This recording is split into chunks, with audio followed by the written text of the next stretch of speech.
All right, everybody, guess what? It's time for part 2. Now, if you remember the last video, where did we leave off? We left off with the Russians having a communist revolution and dropping out of World War I, which means there's no more Eastern Front.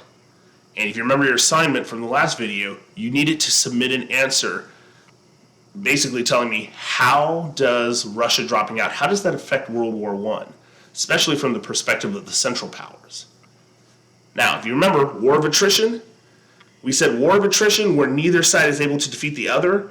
Attrition can be broken by two things. One group dropping out or another group joining. So if you're thinking about the Germans and the Austro-Hungarians and the Ottoman Empire, they're thinking, yes, all right, the Russians have dropped out, there's no more Eastern Front, we can concentrate all of our firepower on the Western Front. But just because the Russians dropped out doesn't mean that someone else isn't going to join. And the Americans are going to join. And that is going to turn the tide of the war in the Allies' favor. So let's take a look. All right, so the Americans are going to enter World War I on April 6th, 1917. Now, we have two reasons why the U.S. is going to enter the war. Because the U.S. has stayed neutral throughout World War I up until this point. So what would cause them to want to join a war? Because remember, America is 3,000 miles across the Atlantic Ocean, and they're not interested in joining what looks like another European war. Well, two reasons. One, German U-boat warfare. Now, we don't use the term U-boats today. We would use the term submarines. But the Germans, what they were doing is this. I'm going to hit escape, and let's see if we can go up for a second without me knocking over the camera. So we're going to go up. Let's hit this right here. So think about the United Kingdom. The United Kingdom, well, it wasn't the United Kingdom at the time, but Britain is an island nation. So what the Germans were doing was they were putting submarines all around the Britain. I keep on saying the United Kingdom, all around Britain. And basically, they told everyone, hey, we're going to blow up any boat that tries to get to Britain. Because Britain was getting a lot of supplies, a lot of food from the United States. And not just the United States, but from South America as well. Now, the United States wasn't just sending supplies. You also had passenger liners. We would call them cruise ships today. You had passenger liners / cruise ships coming to Britain as well. Well, Germany was sinking every ship. It didn't matter if it was a cruise ship passenger liner or if it was a supply ship.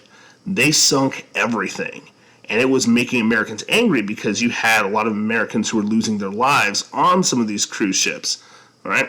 Probably the most famous was the Lusitania.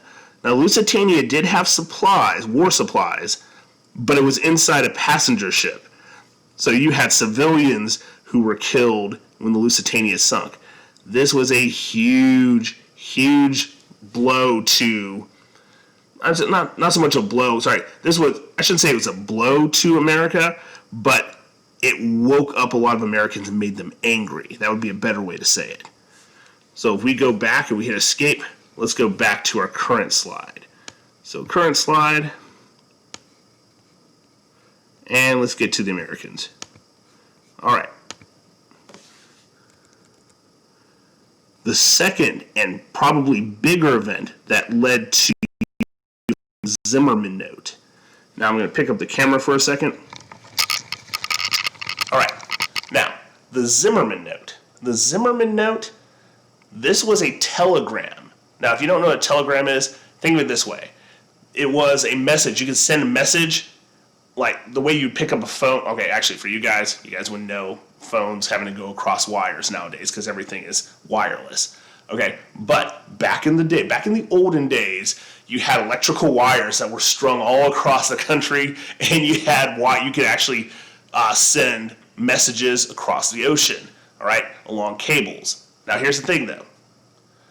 It was called a telegram. You basically send this message. It sounds like a series of clicks, almost like Morse code, but someone working in the telegram office could hear the clicks and then write down the message, right? So it's just kind of a way of sending. Before email was a thing, since there were no computers, think of a telegram kind of like that, okay? Well, the Germans decided to send a telegram to Mexico saying, hey, because Germany was afraid that the U.S. was going to enter the war. So they told Mexico, they sent a message. If Mr. McGee could actually talk, that would be amazing, wouldn't it? So they sent a message to Mexico saying, hey, if the U.S. enters the war, we want you to invade the United States. And we'll give you Texas, Arizona, and New Mexico. Those were territories that Mexico lost in the Mexican-American War a while back. So they basically told Mexico, they were telling Mexico, hey, if the U.S. enters the war, invade. Go ahead and invade the U.S. because, think about it, the U.S. wouldn't be able to send any soldiers to Europe because we'd be fighting a war here in the United States. Well, guess what? That message never reached Mexico.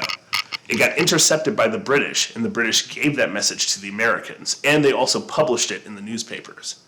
Well, guess what? If they weren't angry enough over the sinking of the Lusitania and other passenger ships, they were fighting mad at the idea that Germany would try to get any country to invade the U.S. And so at that point, the U.S. enters the war on the Allies' side.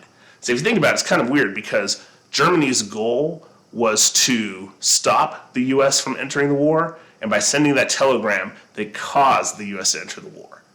All right, let's get back to the slide now that we actually understand what the Zimmermann Note is. All right, here we go. All right, with the U.S. in the war, the Second Battle of the Marne takes place. So with help from American forces, British and French forces regain most of France and Belgium. So think about it. Remember that war of attrition where the Germans could not get to Paris, but the French and the British were not able to push the Germans out of France?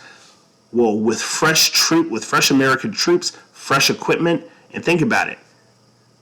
You had American troops who actually had hope that they could win. British and French forces had been bogged down for 3 years. So there was almost a depression that had set in, but seeing fresh faces and fresh equipment gave the British and French forces hope, and they were able to push the Germans out of France and Belgium. So the Second Battle of the Marne turns the battle to the Allies. Victory is now on its way because that attrition has been broken. And as we said before, Germany is now pushed out of France. Now, with the Central Powers falling apart, it's going to get worse. So the Ottoman Empire, 1918, the Ottoman Empire is breaking down. All the different ethnic groups that have been caught up in the Ottoman Empire and forced to be in the Ottoman Empire, nationalism is spreading through all those places. And so now the Ottoman Empire is pulling apart, and as they pull apart, they give up and they sign a treaty with the Allies. So now the Ottoman Empire is out. But wait, it's going to get worse for the Central Powers. Austria-Hungary, their empire is falling apart. So remember we said all the countries that we're used to seeing today that were stuck within the Austro-Hungarian Empire? Well, guess what? They're all breaking apart too because of nationalism. They want their own country. They don't want to be part of some huge Austro-Hungarian Empire. So Austria-Hungary is breaking apart. They give up and sign a treaty with the Allies on November 4th, 1918. Now, by the way, I may have told you, I think I said in an earlier video that World War I ended in 1917. If I said that, that was my mistake. It's 1918. Now, here we go. Surrender. Think about it. Germany has no one left. There's no more Austria-Hungary. There's no more Ottoman Empire. So Germany gives up and asks for peace. An armistice is signed. Sorry, that was my email notification. An armistice is signed at 11 a.m. on November 11th, 1918, and the war is officially ended. The Allies win.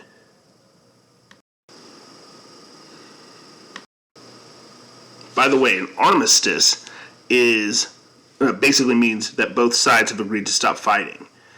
Now, Armistice Day is celebrated in Europe, but we don't call November 11th Armistice Day here in the U.S. We call it Veterans Day.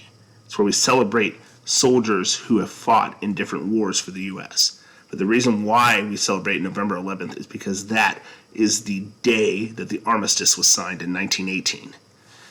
Now, World War I is over. The Allies win. Germany. Now, by the way, something I need you to remember going into the next video. Germany is going to take all the blame for World War I, because guess what? There's no Austria-Hungary anymore, and there's no Ottoman Empire. Germany is the only thing left of the Central Powers. So they are going to take the blame for all the destruction. So let's take a look at the destruction. So when we say, oh man, they took all the blame, well, what happened? Look at what happened at the end of World War I. More than 9 million soldiers killed. More than 21 million soldiers wounded. Close to 10 million civilian casualties. So those are not, civilians aren't soldiers. Those are people just living in the towns and cities. 10 million civilians either killed or wounded. 4 different empires destroyed. The Ottoman Empire gone. The Austro-Hungarian Empire gone. The German Empire gone. And the British Empire is also destroyed. It's on its last leg with World War I. So all of this happened during World War I. This is why World War I is referred to, I mentioned it in the last video, I think, people refer to it as the war to end all wars, because they thought there's no possible way there can be a war more deadly. There'll never be a war on this scale. I mean, this is the war to end all wars. There were so many people killed that the young men who fought, their generation was referred to as the lost generation, because so many of their lives were lost. It was as if that generation had almost never happened. But here's something that you need to remember. Because of this, because of these losses, when Germany takes the blame, they're going to make Germany pay for all the damages that were caused. And we're going to see that in a treaty that Germany has to sign called the Treaty of Versailles. We do want to make sure that we keep in mind tanks, aerial battles, chemical warfare, use of machine guns, radio communication. All of these things, for the first time, take place in war and changes the way we do war. So the entire world really changes as a result of World War I, especially in Europe, and especially for the United States. The United States becomes a world power. They were considered a young, up-and-coming country, but they become a world power after World War I. So all those different things, that, again, for us to understand, this is why it's important for us to understand a World War I before we get into World War II, because all this stuff that happens, this is going to set the groundwork for World War II to happen. Now, by the way, this is what Europe looked like before World War I and during World War I. Kind of that same map that we saw before. Huge Russia, you have some of the Central Powers. This is what Europe looked like after World War I. Ta-da!